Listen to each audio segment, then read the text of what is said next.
Did you know that the standard diabetes test might be giving millions of Indians the wrong results?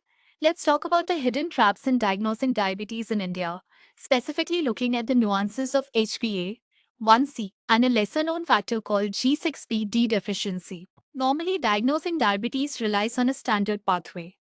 Doctors look at your fasting plasma glucose, where a level of 126 milligrams per deciliter or higher indicates diabetes. They might also use an oral glucose tolerance test, looking for a value of 200 or more, or they check your HbA1c, which is your glycated hemoglobin, with a standard cutoff of 6.5%. But here is the problem. One size absolutely does not fit all in the Indian population. Your HbA1c relies entirely on your red blood cells, which means common confounding health factors can completely throw off your results. For example, iron deficiency anemia has a very high prevalence in India, and it can actually falsely elevate your HbA1c, making it look like your blood sugar is worse than it is. On the flip side, common hemoglobin variants like HbE and thalassemia can make the standard HbA1c test incredibly unreliable. Then there is an even deeper issue, G6PD deficiency. G6PD, which stands for glucose 6-phosphate dehydrogenase, is a crucial enzyme that protects your red blood cells from oxidative stress. A normal red blood cell lives for about 120 days, which gives it plenty of time to gather glucose and provide an accurate HbA1c reading.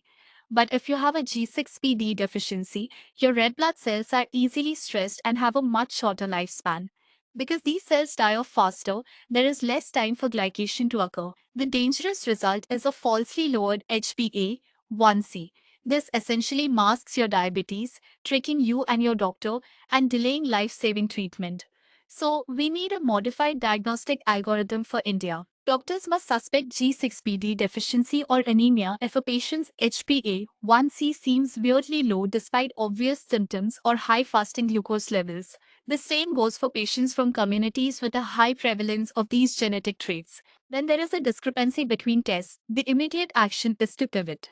Medical professionals should prioritize direct glucose-based tests like the OGTT or fasting plasma glucose, consider ordering a quantitative G6PD test, and look into alternative markers that do not depend on red blood cells at all, such as fructosamine or glycated albumin. Albuminant. Understanding these hidden variables is critical for proper healthcare in India. Let me know in the comments if you have ever dealt with conflicting blood test results, and make sure to subscribe for more deep dives into your health.